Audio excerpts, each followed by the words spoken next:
Hi, I'm John Maxwell. When the top companies in the world are looking for trainers, speakers, and coaches, there's one name that stands above the rest, and that's Maxwell Leadership. Our certified team members have gotten proven results for companies all over the globe, and our reputation, I'm proud to say, is second to none. Some of our members have risen to the top of their profession, including the one you're going to meet today. I proudly introduce you to my friend Bob Fabian Zinka. Welcome to the Leadership and Success Podcast with your host, Coach BZ, where we help you lead with purpose and succeed with impact. If you're ready to grow into the kind of leader others want to follow, this podcast is for you. If you're determined to elevate your success and leave a lasting legacy, this podcast is for you. As my mentor, Dr. John C. Maxwell reminds us, everything rises and falls on leadership. Our goal is simple: to inspire you, challenge you, and equip you with insights that can transform the trajectory of your leadership journey. Welcome aboard to another episode of the Leadership and Success Podcast with Coach B.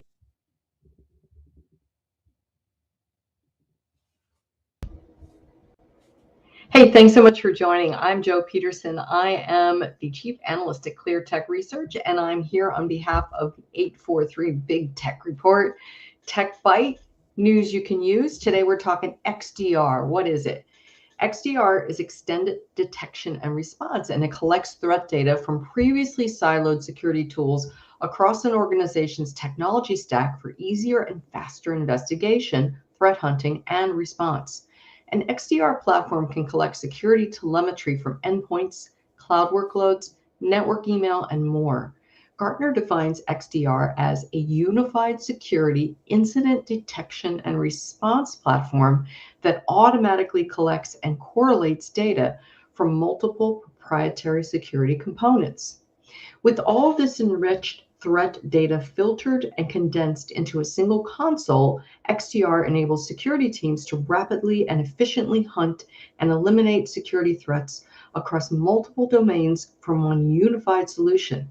The global XDR market is projected to grow from $1.7 billion this year, 2023, to $8.8 billion by 2028. That's a 38.4% increase during the forecast period.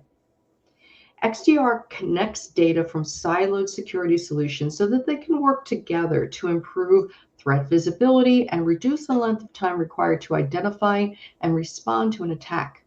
XDR enables advanced forensic investigation and threat hunting capabilities across multiple domains from a single console. So here's a simple step-by-step of how XDR works. Number one, it ingests and normalizes volumes of data from the endpoints, cloud workloads, identity, email, network traffic, virtual containers, and more. Number two, it detects. It parses and correlates data to automatically detect stealthy threats with advanced artificial intelligence and machine learning. Three, it responds. Prioritize threat data by severity so that the threat hunters can quickly analyze and triage new events and automate investigation and response activities. So what are three benefits of XDR security? First, consolidated threat visibility. Second, hassle-free detections and investigation.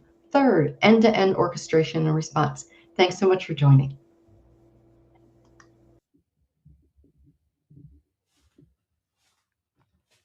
All right, everyone, welcome to another episode of the Leadership and Success Podcast. We have a very special guest for you in the green room. But before I bring her on, let's do as is our custom, a moment of gratitude. This is where we take just a moment every time we meet to be grateful for something. So if you would maybe close your eyes, take your place in your happy place, and think about one thing you are grateful for right now. And I think today I am really grateful for the weather. Now, technically, it's still winter, but in the Bay Area, we're going to have temperature up to like 80 degrees. That's just unbelievable. I know on the East Coast, sometimes it's very, very, very cold and the weather isn't so nice, but I am just so grateful to live in a place where it's pretty much good weather throughout the entire year. So let us know where you are joining us from, what city, what state, and if you are outside of the US, which country.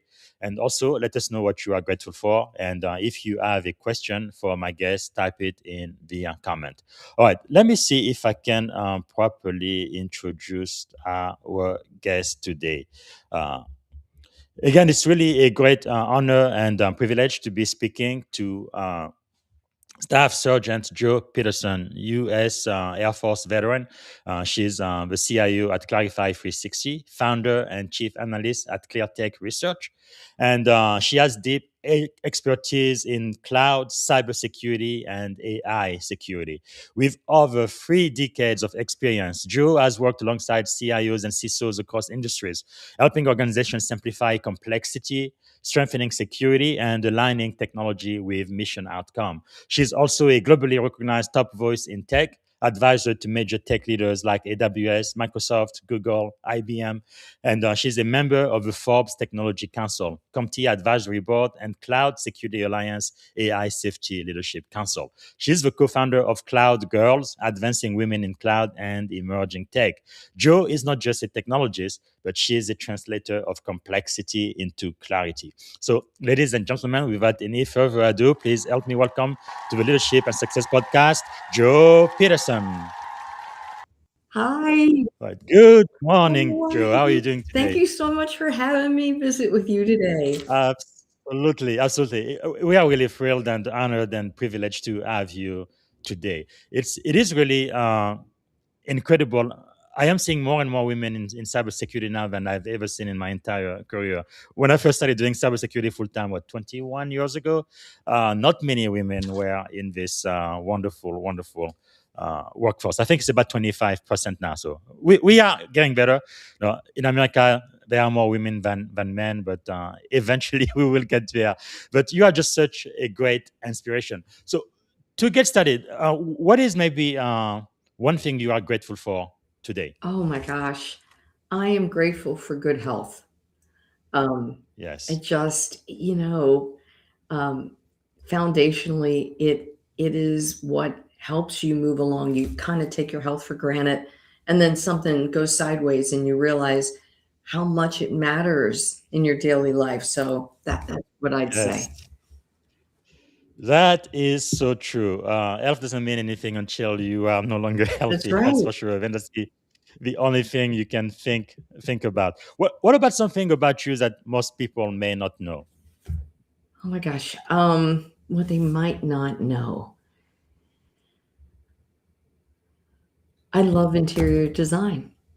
I am Wow. inspired by it, and I think that a beautiful room is a reflection. Like our office. We spend so Mm, many hours a day in our office. Why not make it beautiful? Why not make it a place with yes. flowers and pictures of your family and books that you love Yes. and admire, right? Surround yourself with the Mm, things that fill you. So, yeah. that is so powerful. Now, most people may not know. I mentioned in the intro. So you were a tech sergeant in the most powerful United States Air Force. How did you get to join the military? Um, you know, I felt like I had a scholarship to college and I had a really important person in my family pass. And I Mm, thought I need I need to do something that has a purpose. I need to do something yeah. that matters. And so I turned 18 and I joined the military. Yeah, Wow. that's what happened. And the other thing we have in common is you were part of the intelligence community I while was. in the Air Force. I am in information warfare community now, which include Intel. So we're part of the IC as well. So how did you go from the military to becoming a tech CIO? Well, just probably like you with many years of seasoning, it's a journey, Yes. right?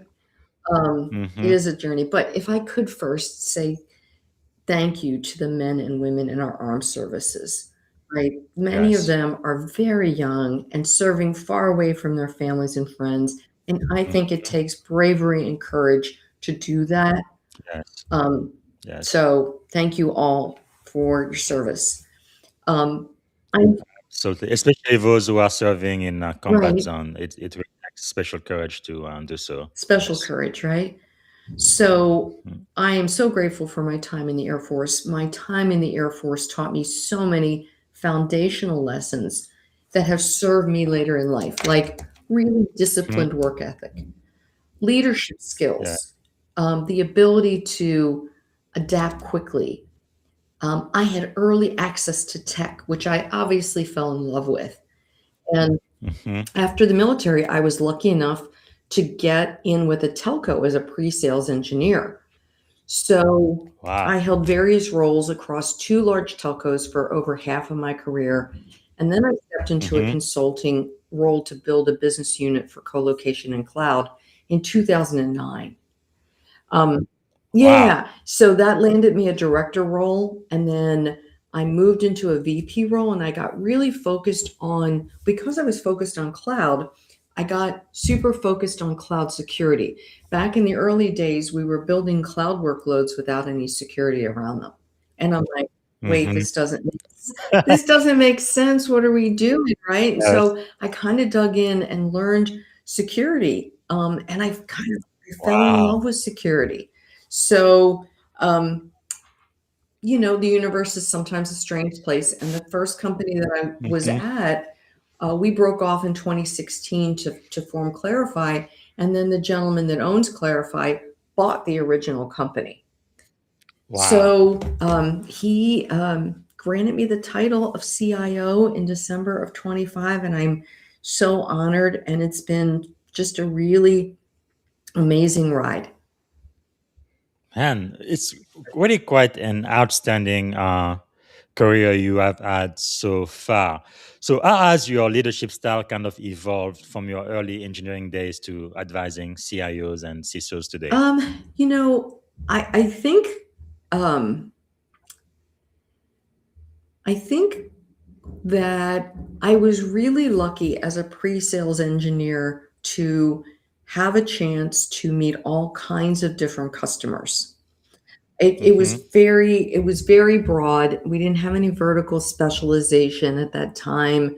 We were rolling old school, and I got to see the good and the kind of the bad, and I got to see how forward Yes. leaders thought, and I got to see how maybe not so forward leaders thought. And that Yes. really shaped the way I approach, um, leading a team.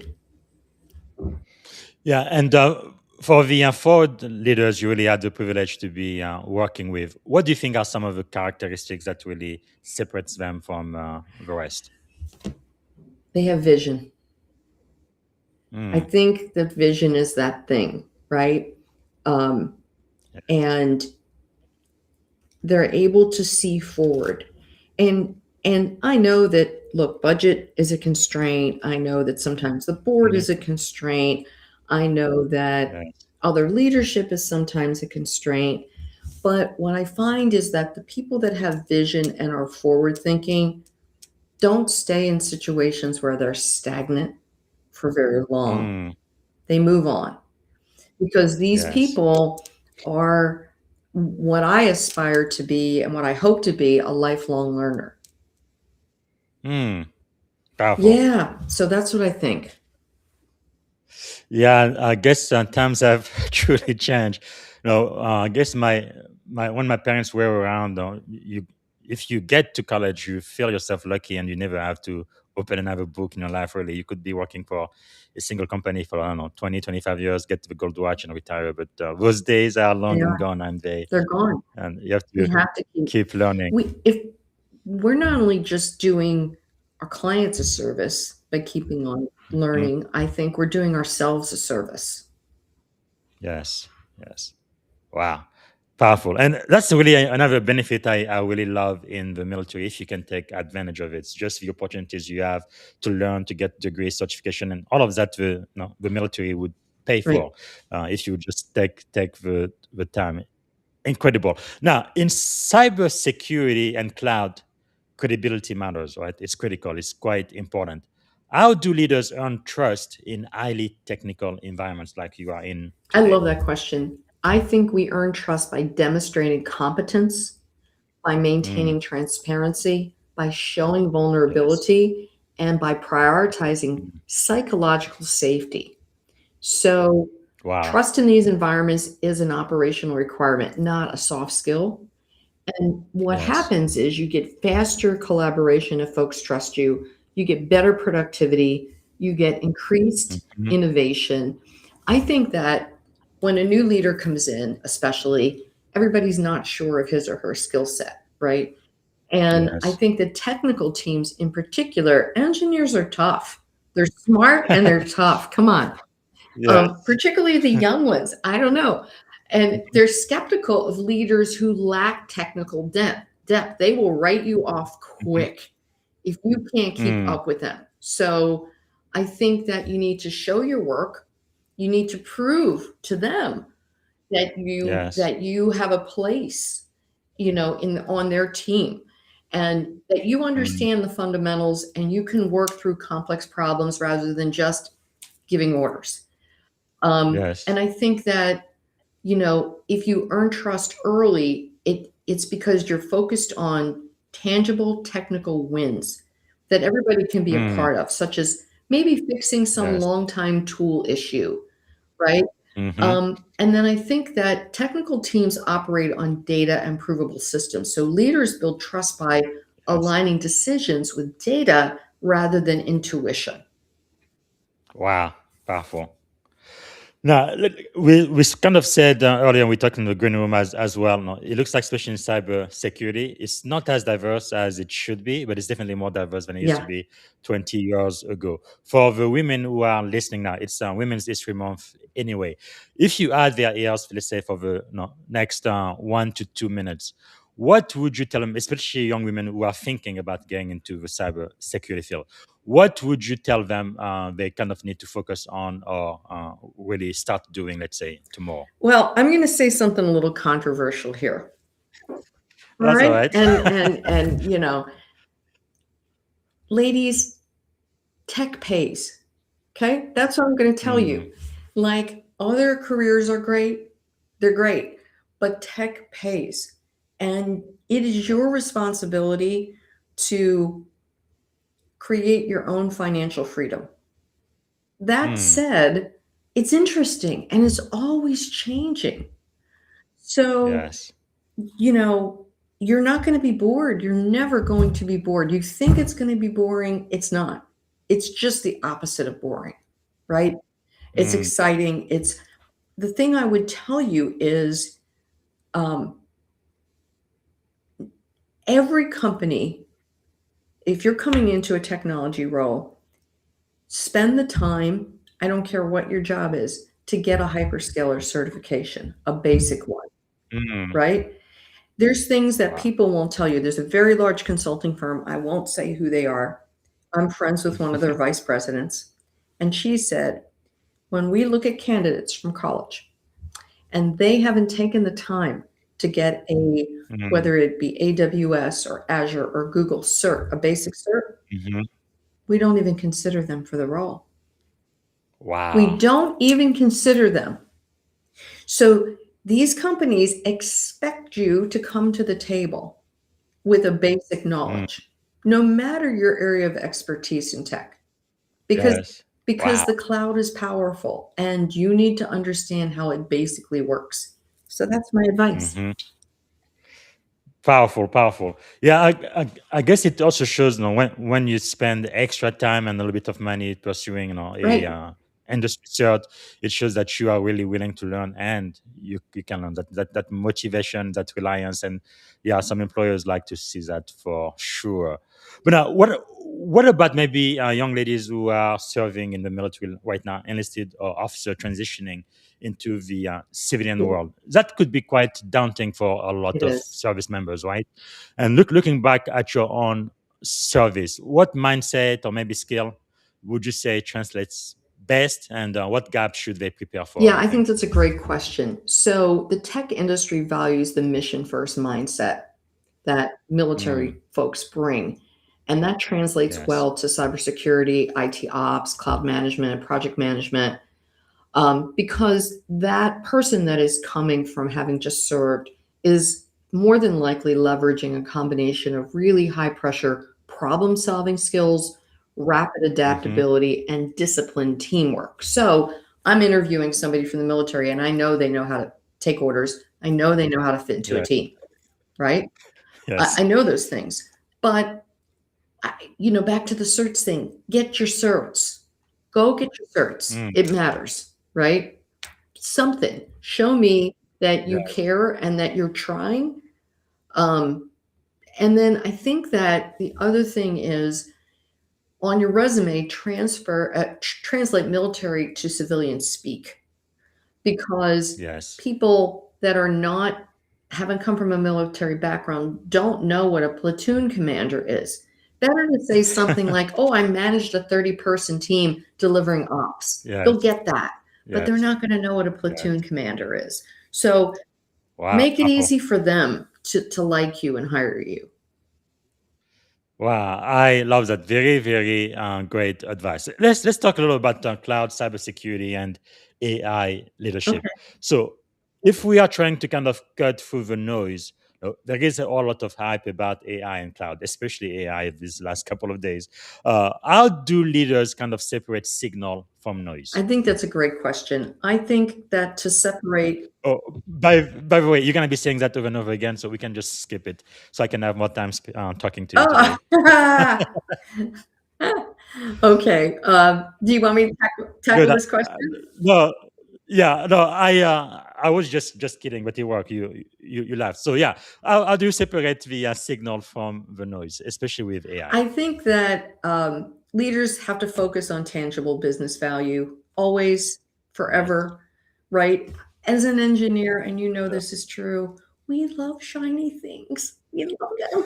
We love them. Yeah. We Yeah. love tools. We love to play with tools. We love to solve problems. We love Mm, shiny things. But you've got to go, wait a second. What value is this mm, giving me?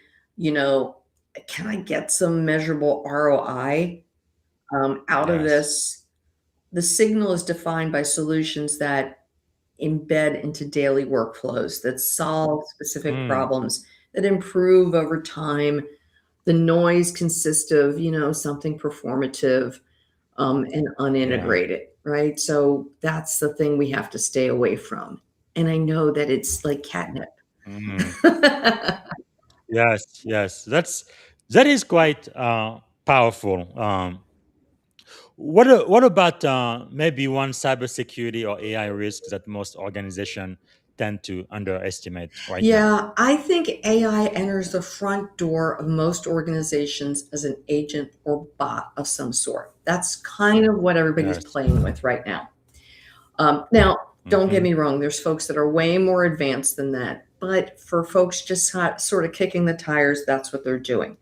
So, what I Yes. think the thing that can bite you is that you're going to fail to secure agentic AI because your focus is Mm, on, you know, um, chat bot style data leaks rather than the risks of yes. high speed decision making agents. So, Mm, you know, oversights happen with a lack of visibility into the agent's action.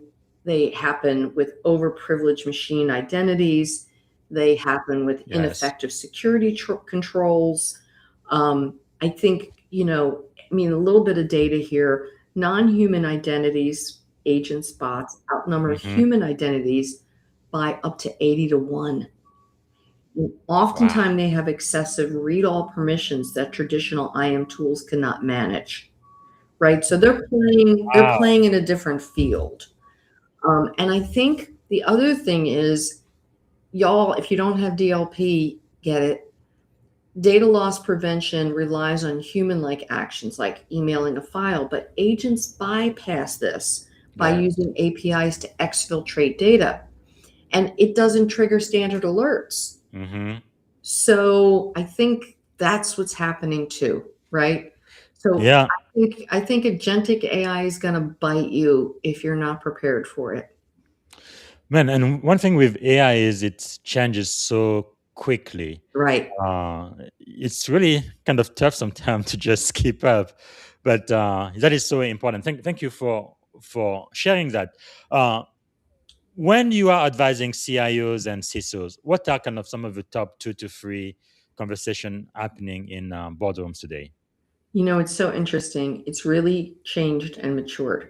So if I had to think about a 2026 CISO's agenda, Mm-hmm. I'm going to do three things. I'm going to protect, I'm going to withstand, and I'm going to prove. And what I mean by that is I'm going to protect by reducing the likelihood of material incidents. Mm-hmm.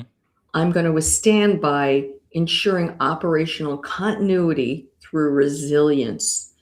And Yes. I'm going to prove by providing continuous evidence of control effectiveness. Mm, Those are the things that I am going to be talking to my board about. yes. Like it's ransomware might just happen, okay? Mm-hmm. But what happens right afterwards? Can we still communicate? Oh, do we have AD resilience? Oh Yes. no, we don't have any AD resilience. That's a Mm, problem. And you need to tell your board, listen, this might happen to us, mm-hmm. but we have to make sure that we have to all agree what are what are the critical things that we need to bring up after this Yes. happens and how do we make that work? Wow. Right. So I think the conversation has shifted from technical, tactical updates to Yes. strategic business resilience. I like that she says that strategic business resilience because it looks like now for the 21 years or so I've been doing cybersecurity full time. Things have changed quite a bit, right? Security we used to be known as the department of no, in our own silo doing our own thing, but now I see security being really aligned with the business more and more, enabling the business. Now there's always a little bit of a friction, right, between innovation and uh, security. So, how can an organization maintain innovation velocity without compromising on their security? You think?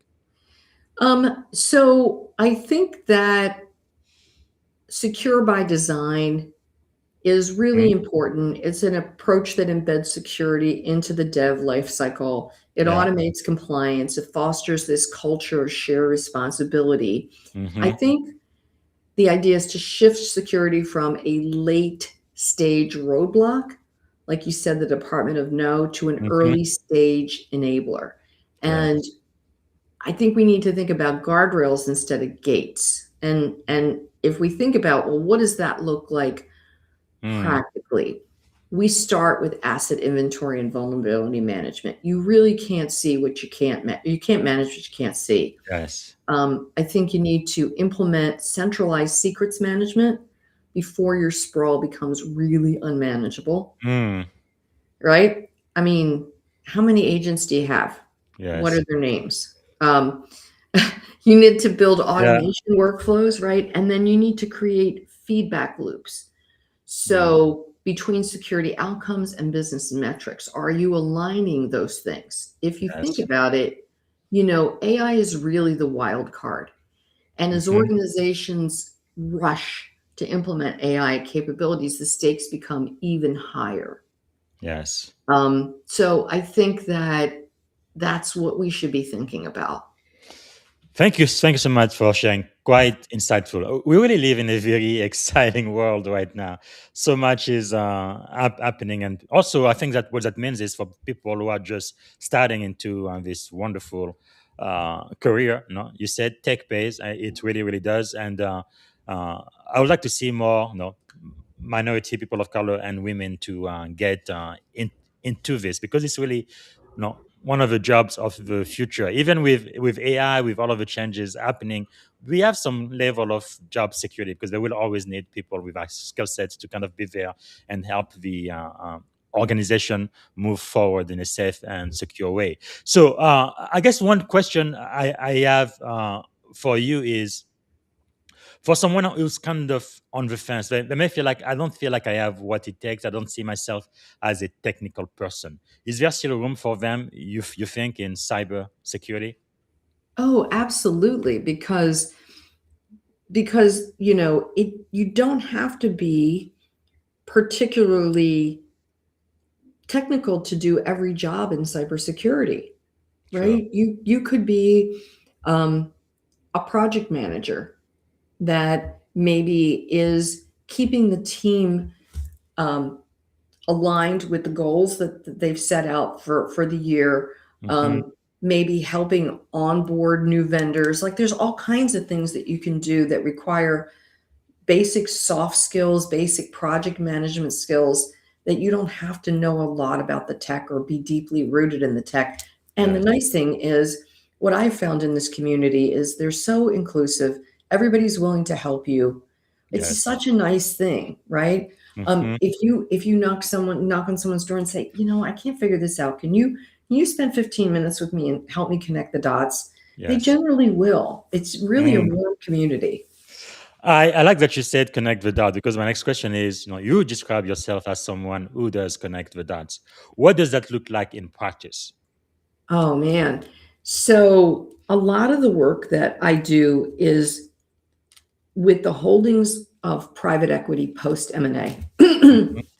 And these are people that their company is getting bought because maybe they have a really cool product and they Mhm. need an infusion of cash.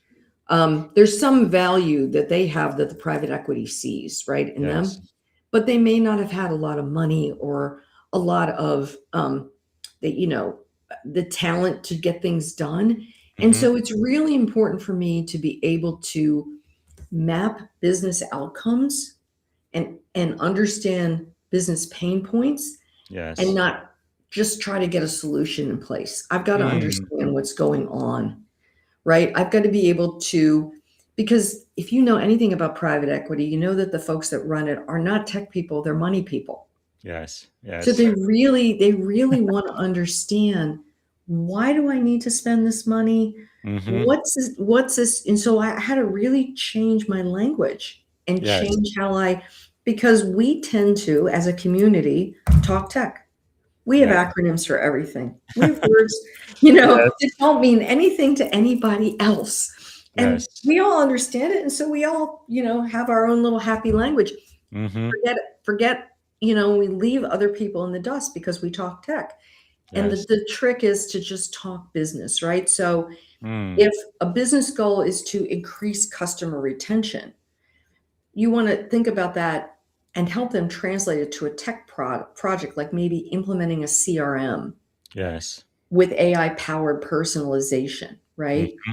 And then from that, say, okay, now here's how we can develop a roadmap. And here's some of the short term wins, and here's some of the long term modernization gains. But you're Nice. not going to do that and get their attention unless you speak to what they want to do, which is increase customer retention. Yes. So that would Wow. be right. I think that's something. That is really powerful because my last job as a CISO, I would spend about 25% of my time on sales call because I was trying to really add value, right? Because most of the senior executive in the organization, yeah, cybersecurity is like a cost center. You guys cost us a lot of money. You do a bunch of things we think is important, but we don't really see the value, Right. right? But when you can say, "Hey, I actually helped you close on these big logos and with 10 customers and all of that," that they really get very, very excited about that. So that's really great advice. Thank you for sharing. Now let's talk about your influence, thought leadership, and personal brand because you've built a very strong voice across LinkedIn, YouTube, and the industry. How did you intentionally, or maybe it was intentional, grow your influence to such a point? Uh, you know, Here's the thing. I got really lucky and I met some folks. I'm going to call out two people that I really admire, Evan Kirstel and Tamara McCleary. Hmm. Over 10 years ago on Twitter, I had no idea what I was doing, none. And these powerhouses taught me the power of finding a niche you're passionate about and focusing on that. And Mm, that, you know, and they taught me about the power of consistency, the yes. power of valuable content, and then engaging authentically with your network. Mm, So I think that, gosh, I think that we all arrive in some sort of package. And, you know, I used to try to not be who I am, which is a nerdy girl. Mm-hmm. And I decided that I just needed to be who I was, which was a nerdy girl. And Mm, and my tribe would find me. And yes. that's what's happened. Well, that's perfect because the next question I was going to ask you is how do you stay authentic? But I guess you just answered that, especially when you operate at such a high level of visibility and influence like you do. You Wow. just got to be who you are. You know that, BZ. Yes. You just, either folks are going to have an opinion about you, and the fact is that, you're not going to change that. Yes. Whether they like you or they don't like you, whether they receive what you're saying or don't receive what you're saying, you just have to try to be authentic and kind. Wow, powerful. Because you have over like 20,000 people, for example, following you on LinkedIn. That's a lot of people. So I if think but if you are no just thinking about getting this field, maybe just getting out of college, and you want to eventually become a thought leader, maybe you only have, I don't know, a couple of hundred people following you for now. What would you advise them to do? Where should they start? pick a niche that you like. Pick something that you like. Like, I really got into cloud security. Mm-hmm. I really found that interesting. And now I'm finding AI security so interesting. People Yes. are smart. They can feel your passion. They can feel if you like something and you're enjoying talking about it. Mm-hmm. And I mean, I don't know if you've ever looked at my LinkedIn feed or not, but I post cat videos with a cybersecurity twist. And Yes. so I try to use humor to teach what is can be a really dry, hard, boring Mm-hmm. subject, right? Yes. Yes. Um, because I want people to be able to relate to it. I would tell them be consistent, post daily. Mm. And I think that people worry about, so between LinkedIn and Twitter, I have about 100,000 followers, and they worry about what to say. I think that Mm-hmm. the people who, they're nervous. And the thing is that it does take a level of bravery to stick yourself out there. Yes. Um, and you can get started by posting an article from a respected industry publication, for example, and just Mm-hmm. commenting on it.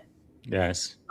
Give your ideas. As you feel more comfortable, you start to share your own practical insights. So you Mm-hmm. don't have to have all the answers right away. You can develop a unique point of view. My Wow. friend Dave Linthicum does this really well. He's pithy. He's pithy as all get out, right? He just calls a spade a shovel, Yes.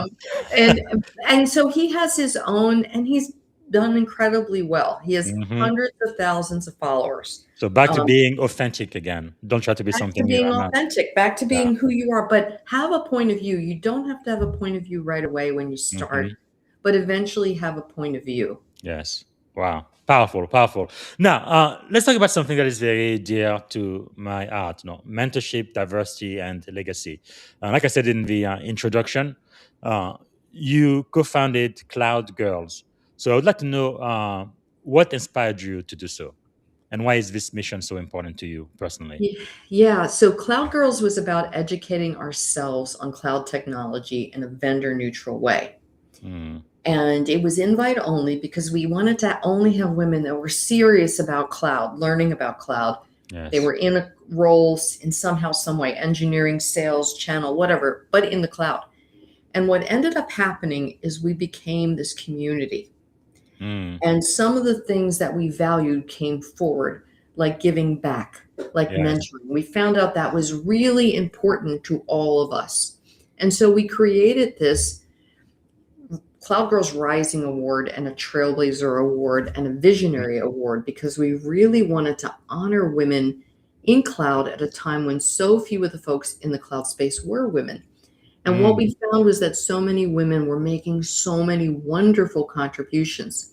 yes. And so, fast forward 15 years, we have our first daughter of one of the original members that were welcoming, Wow. right? So, legacy. Yes. Um, so, I would tell you that, I didn't know anything about running a nonprofit. and I learned, right? I had Yes. no idea what a 503c was. I had no idea I had no idea what went into it, and having a board and all that stuff. I Yes. would encourage everyone to find something they are passionate about and to use that passion and give back, because I Powerful. really learned some lessons along the way about growth and leadership. Yes. That is really powerful, and it is Women History Month in the U.S. And yesterday, I was speaking to Ati Gadia. I don't know if you know her, but very, very powerful, inspirational woman. And there is this documentary. It took them, I think, 5 years to make, but the Women in Security documentary. I want everybody to support that project. Nice. I believe it will be on Amazon Prime by the end of the month, but next week is going to be a premiere. And for those going to RSA, which is in San Francisco Bay Area, they're going to be showing that on Tuesday and Wednesday. And you can get your ticket. I will definitely support that. Like I said, when I first started in this industry, there were hardly any women. I was almost always the only Black person in the room. But now again, no, we are seeing more and more people of color and women, and I think that is so powerful. And by the way, one of my friend Maman is joining us all the way from London, the United Kingdom. So, Maman, let us know if you have a question for Joe. And another plug, I did interview him. I think it was season 4, episode 99. Really, really great guy. He's into cybersecurity as well. Again, it's really wonderful for me to see this global workforce, right? People from different backgrounds getting into this very, very lucrative and really fulfilling field. One thing I love about cybersecurity, no 2 days are exactly alike. Always something Mhm. new and always learning, and that is so powerful. Now we have about 20 minutes left or so. For the time we have left, I want to get into the last segment where I try to get into your mindset and the way you think and the leadership principles that have helped you become as successful as you are today. So one question I like to ask is, what do you think is one of the greatest lessons you have ever learned, whether it's in life, in leadership, or just in general? Well, you know, I think it's a piece of advice, Hmm. and as it relates to leadership, and it's you can't teach urgency. Wow. That proactive innate drive to act quickly and prioritize important tasks, it's a personality trait or Yes. mindset that can be hired, that has to be hired for. It can't be a skill that you can train. You Yes. can teach an employee how to do a job, but you can't teach them to care Hmm. about doing it immediately. Yes. Um, I will teach someone all day long if they want to learn, but I can't teach them to care Mm. and to want to learn. Powerful. Wow. Now, looking back through your career, in the U.S. military, the Air Force, and tech, now becoming CIO, CISO, and also the work you do in the nonprofit, why do you think you have been so successful, especially again in a world that was really not meant for women? And you are out there doing your thing and having a huge impact. Why do you think that's the case? I honestly had to get outside of my own head Hmm. and just keep my head down and keep doing what I was doing, because I figured that if I kept my Uh, head down, that the brush would clear eventually. yes. And I'm not advocating, not having a voice. I'm not Mm. advocating hoping that someone's going to recognize your talents. Although I was lucky enough to have, and this may sound funny to the audience, I had a couple wonderful male advocates. Mm-hmm. I believe that men can help women move in their careers just as much as other women can. Yes. It's about the quality of the person and their Mm. heart. Um, and so, but just keep your head down and keep doing what you like to do. And eventually, someone's going to realize that you're good at what you do. Mm. That's really powerful. How do you think? Because as of today, still the great majority of the movers and shakers in our industries are male, specifically white male. How do you think they can be a good ally and support women in this growing industry? I think things are changing. I think that um, even though, as you say, it's many white males, the thing, a lot of them are parents with daughters. Mm-hmm. And the thing is to just try to relate to them. And most people are kind and reasonable. And I Yes. think that's Yes. that's the thing. So true. We have our first question from the audience today. So Maman, who's again an expert in AI and cyber security, says, Joe, my first question, what happens when nothing happens? When no incident hits, no alarm rings, no crisis breaks, but the organization is quietly drifting into exposure? Wow, that's a good question. Yeah, it's a really great question. So it's a deeply thought out question, Yes. Maman. I think you've been thinking about this one. Yes. Um, I think it is your job as the leader, particularly in the security space, to Mm. continually assess, Yes. right? It is your job to be, we were talking about it a little bit earlier, BZ, like that conversation with the board is changing. We're not just spewing facts anymore. Yes. We're talking about things like, hey, kids, what happens if, we can't be, what happens if we need to be operational tomorrow? What Mm-hmm. does that really mean? What does that look like? Those are the hard conversations to have, and you Mm-hmm. got to have them. Yes. Yes. Well, I guess that's why we get paid the big bucks, right? Yeah, right. Something like that. Yeah. Okay. So, what are you learning these days? No, I know leaders are learners. What have you been getting into lately? Well, I think I mentioned to you that I really am getting into AI security. I think that that is just going to be something that stays with Mhm. us. Um, and the other thing that I'm really, really interested in is, so I came up the network side of the house, Mhm. and um, I started rethinking the OSI model as an AI OSI model. Huh. So what would the OSI model look like at its 7 Yes. different layers Mhm. as we're looking at AI workloads, because AI workloads operate differently. So if we could Yes. reconstruct that, and I've been playing with that because Mm. it's very different. And then how are we going to integrate traditional workloads with the AI workloads? Do Yes. they need to be, are we going to segment them off? What's that Mm. going to look like? So it's interesting to me.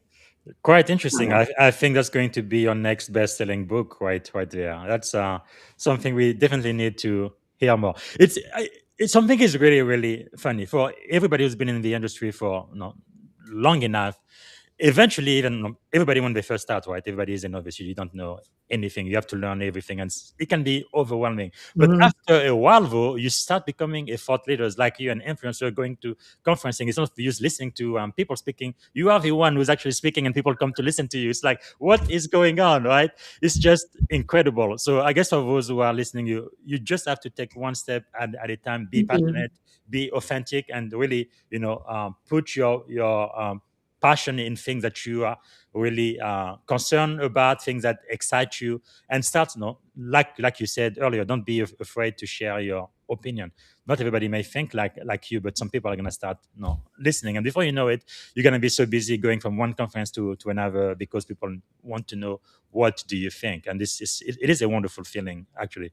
Looking back when I first started in cybersecurity, 21 years ago, and where I am now, it's like, wow, what happened, Yeah, and right? this What this happened? field is just evolving. Now we did talk a lot about your successes, which we should, and we want to celebrate that. But what about failure? How has Oh failure gosh. shaped your life? Um, I think that I'm reminded of a time when I told you I worked for Fortune 500s for a really long time. Hmm. And I was moving along, grooving along. I was happy. And we had a leader come in, and the leader decided that they were going to save a bunch of money. And they took a bunch of accounts without really looking at the marketing. Big customers, Hmm. maybe little spend. They didn't really, and they moved everything to a call center. So they Mm. just looked at the bottom line. And why that impacted me is my job title across the entire country was cut. Wow. And I'd been with this firm for 8 years, and I didn't see it coming. And Mm. it wasn't so much about something I did wrong or a failure that I had personally. It was about a circumstance that changed. Yes. And I think about this great book that I read in the 90s called Who Moved My Cheese? Yes. You ever read it? Yeah. About the two little mice, and they're fat and happy on their cheese. Yes. And then they wake up one day and their cheese is gone. Mm-hmm.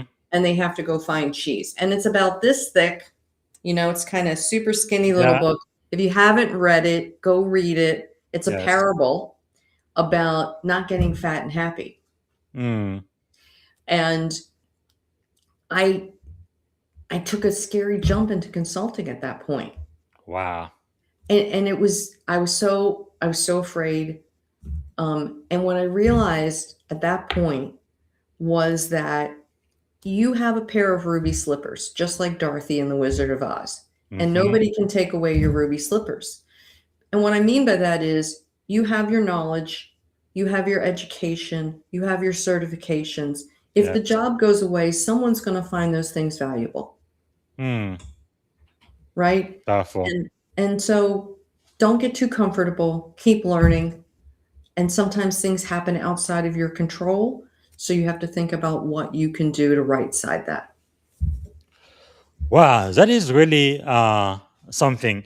And yes, I really love the business parables that you mentioned, who moved my cheese. And back then we were talking about Y2K as well. Everybody was very, very Right, afraid what right. would happen to the world. And today with cyber, this is even more relevant now, right, by Dr. Sponsor Johnson.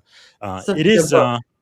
really, yeah, it's like an amazing way to deal with change in your work and in your life. Because the thing is, the only thing constant in life these days is That's change, right. right? It's change. Like even AI, when it first came, people say AI will never take away jobs, but now we've seen in We're Silicon seeing it. Valley software engineer being laid off because AI is taking their job. I would have never imagined that being No. possible, but yeah, it is happening. So let's talk a little bit about fear. Then, if you are willing to share, is there maybe one of the greatest fear you were able to overcome? Oh my gosh. I think honestly, um, I think it was perfection. Mm, I think it was, you know, I didn't want to make a mistake. And so I didn't take a chance, right? mm, And that chance looked like I didn't raise my hand and volunteer for a project. I yes. didn't speak up. I didn't share my ideas because I was Mhm, afraid that they weren't perfect and they weren't fully thought out and I hadn't completely vetted them. And what I realized is that everybody is trying to find their way and nobody has all the answers. And you've just got to start. You've got to put one foot in front of the mm, other and you've got to try and you've got to look to others for help. You've got to look to your team to help you learn. yes. You just got to try. You can't, but fear, that fear of perfection makes you get stuck sometimes. Mm. That's really powerful. Guess I'd like to ask you where you think you found that courage. No, one thing that came to mind when you were speaking is I've seen it happen in boardrooms where a woman would say something and everybody's going to ignore it. And then right after that, a man would say the same exact thing. And they'll be like, oh, that's so great. What a wonderful idea. So you just get ignored, just almost invisible just because of your gender. How have you dealt with that in your own experience, or where do you find the courage to find your voice? I think, funny story. I was an engineer, was the only female engineer in this group. And back in those days, all the gentlemen wore button down shirts to work, blue or white. Mhm. You can sort of guess what year this was, but anyhow. And I forgot we were going to do a picture. And I came to work that day and I had a hot pink top on. Well, I'm the only girl in the sea of men with blue and white Mhm. shirts. And they stick me in the center to take the picture. Mm, And literally and figuratively, I realized I was the sore thumb. mm, And when I realized that I was the sore thumb and I looked different and sounded different and thought a little bit different, I just owned that. yeah. But it was owning that. It was like not trying to hide from that. I'm Mhm. just realizing this is the case. And you're either going to accept me or you're not. Yes. Wow. You can't change the color of your skin. You can't Hmm. change your female form. You can't Yes. change those things. So people are either willing to look past that and look to your ideas, the way Hmm. you think, your knowledge, Mm. or they can't. Wow.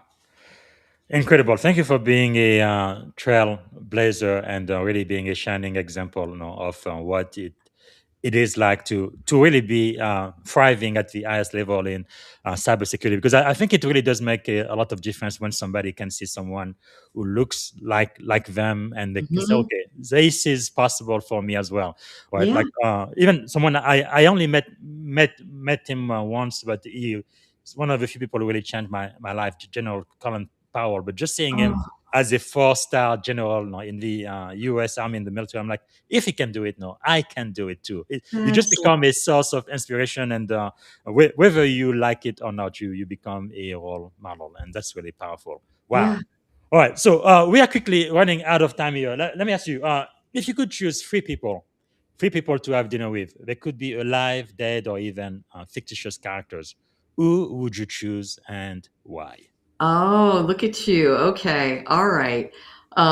Give me just a second to think Hmm. about this. I would choose, I would choose Oprah Winfrey Mm. because she has always been an inspiration to me.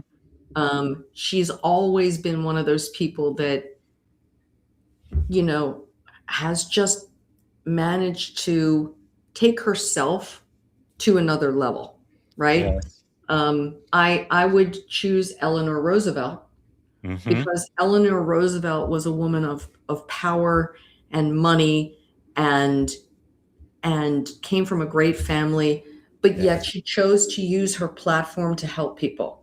And she Mm. was so far ahead of her time, Yes. right? She just really reached back and helped people. Hmm. Um, and then, oh my gosh, I'd have to choose somebody fun like Robin Williams Yes. because he brought so much joy to so many people. He could Hmm. just light up a room, and those Yeah. would be my three right off the top of my head. Yeah, definitely. I miss the talent of Robbins Williams. Really tragic the way he Oh, passed wow. away, but he was extremely funny. Yeah. Incredible. Okay, you've already mentioned this book, Who Moved My Cheese. Is there another book you would recommend to my audience? We do read a lot here. Yeah. So since we're talking about women and we that's been a thread through the Hmm. conversation, I really like the book Playing Big, Hmm. Okay. Practical Wisdom for Women Who Want to Speak Up, Create, and Lead. It's written by a Yes. woman by the name of Tara Moore. Hmm. And through her coaching and counseling, she saw how women were playing small in their lives and their Yes. careers and were really frustrated Hmm. and but they wanted to play bigger. So she created a way for them, a playbook for them to achieve their dreams Hmm. by playing big from the inside out, because that's where it starts, right? So, That's yeah. powerful. Powerful. Yeah, Playing Big by Tara Moore. Very good. I'm going to make sure to add that to our digital library. Okay. Is there maybe a song, a book, or a movie that would be like your life's theme or anthem? Don't stop believing. I like that. I like that. Okay. And that's So, Journey. So I yes. actually had a 32-year-old ask me who Journey was. So everybody might know who Journey is. So Yes. Don't stop believing. That is quite powerful. Wow. yeah, Okay. Uh, man, we are running out of time so right? quickly. I wanted to ask you a couple of more questions, if I may, before we end today. If you had one and only one day to live, what would you have liked your final contribution to be? Oh, I think it would be maybe you'd asked me another question, and I maybe I want to go back to that if I Hmm. could. Please. You said at the end of your career, how would you want to be remembered as Hmm. a leader? And I think Yes. that's maybe a fitting way to close. Um, Hmm. I think you need to be a table builder. Mm. When I was coming up as an engineer, there was often no space at a table for me. So Yes. I decided to build a table for women in tech to come and sit. And I Mm. really, with Cloud Girls, I really didn't care if you were a seasoned veteran or a newcomer, if you were black, white, or purple, if you were corporate or not. I was interested in your thinking and what you had to say.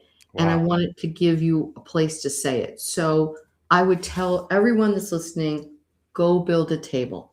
Wow, that is so powerful. And then the follow-on question to this is, if you had a magic wand and you could solve any problem in the world, what is the one problem you'd like to solve first thing tomorrow morning? I think kindness. We just need to be kind to one another. Yes, yes, we need more empathy in this world for sure. All right, we are getting to the end of the show. All good things eventually come to an end. So, how can we add value back to you, Joe? Oh my gosh, follow me on LinkedIn. I'd love to hear from you. And also, if you're into AI security like me, I started a podcast called ClearTech Loop. It is on all the good places to find podcasts like Spotify and all the others. So I'd love it if you joined me and took a listen, if that's a passion of yours as well. Fantastic. AI security, cloud, and cybersecurity thought leadership with Joe Peterson. Available on all of the major podcast platforms. That is so wonderful. Thanks so much for everything you do, all of the value you really add to our industry. And it's really interesting. You know, like we said, when you first started, nobody knew you. You were a novice, but now you are adding a lot of content back into the industry and helping shape the next leaders in cybersecurity, AI, and cloud. And that is just such a wonderful thing. The very last question I'm going to ask you, I know we are out of time, but before I ask that one, it's going to be the last question. Is there something I should have asked you I haven't got a chance to ask yet? Anything else you wanted to share on this podcast? I don't think so. I think we were pretty thorough. Okay. Yes. All right. So the very last question for you then is, if you could go back and give a piece of advice to your 17-year-old self, right, standing at the edge of this incredible career you've had, what would you say to 17-year-old Joe? Believe in yourself. Believe in yourself. Wow, that is so inspirational. Well, thank you so much, Joe, for spending time with us today, being one of our master's teacher.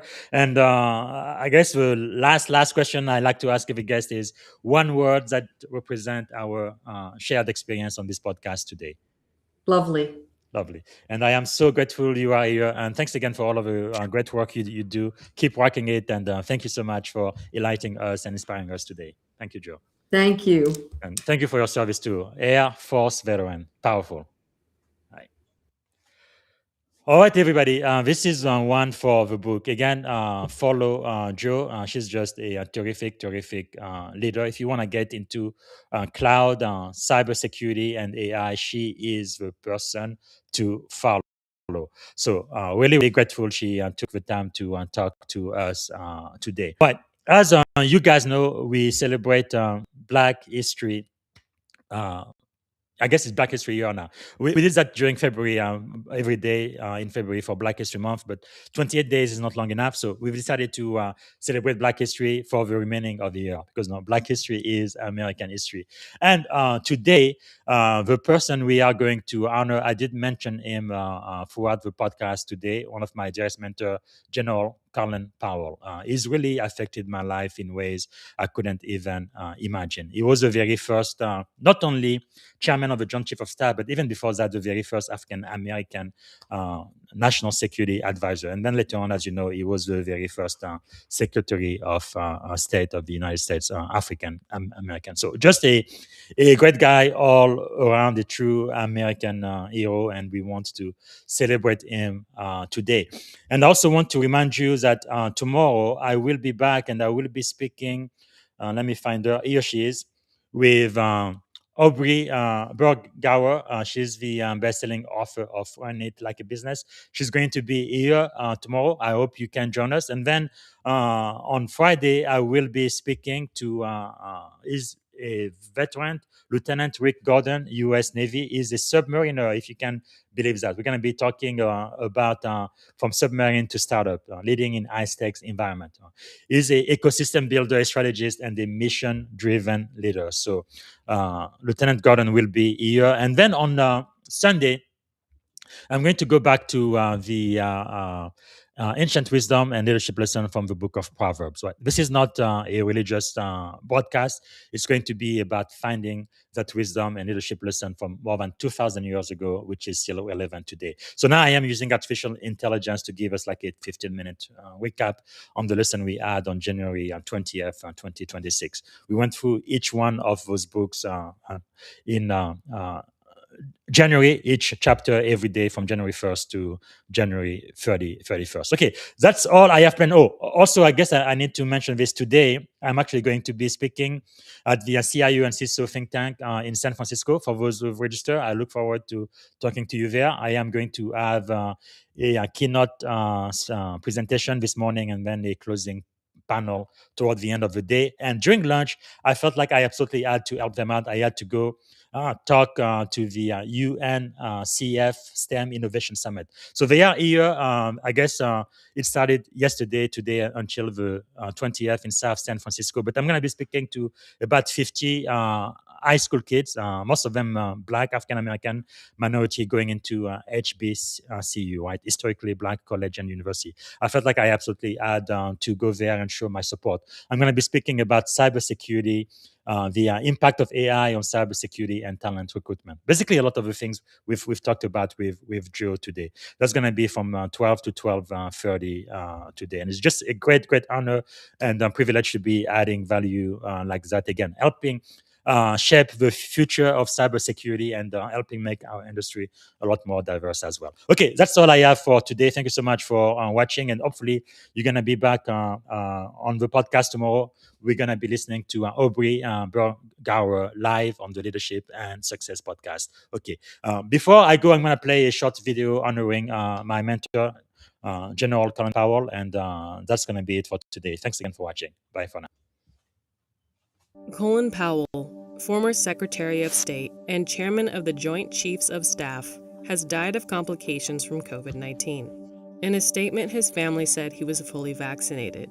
I want to take just a second to express my deepest condolences to Alma, his wife, his son Michael, and the entire Powell family. The 84-year-old repeatedly made history serving 3 Republican presidents.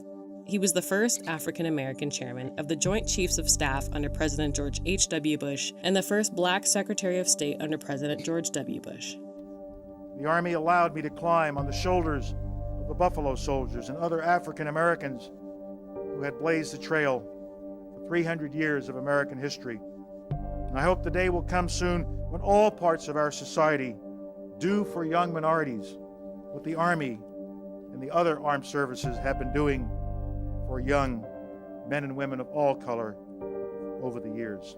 Born in 1937, Powell was the son of Jamaican immigrants and grew up in New York City. He served 2 tours during the Vietnam War. He then served as military assistant to high-level government officials and a stint as national security advisor to President Ronald Reagan. I've chosen a seasoned professional and Frank's right-hand man here at the White House, Lieutenant General Colin Powell. He also became a 4-star general. As President George H.W. Bush's chairman of the Joint Chiefs of Staff, Powell helped guide the U.S. military to victory in the 1991 Persian Gulf War. As the Pentagon's top officer, he began the reshaping of American forces after the end of the Cold War.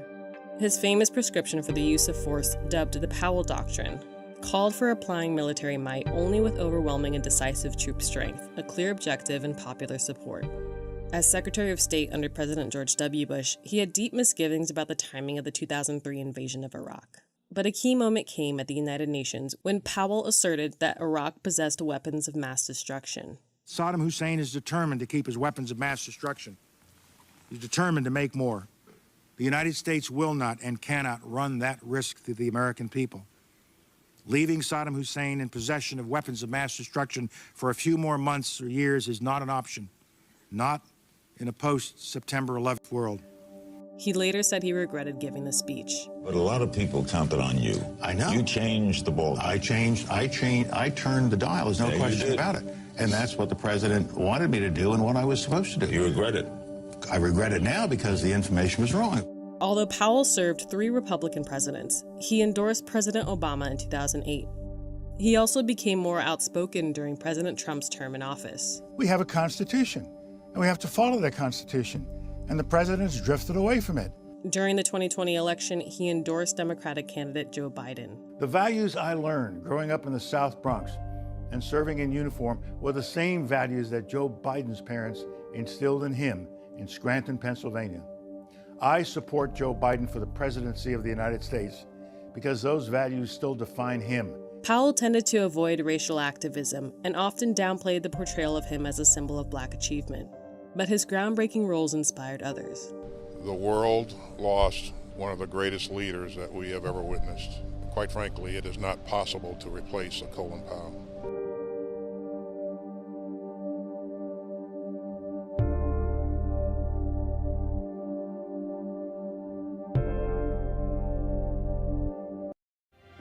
Thank you for tuning in to the Leadership and Success Podcast with your host, Coach BZ. If today's episode added value to your leadership journey, be sure to subscribe, share, and join us again for more wisdom nuggets on how to lead better and achieve greater success.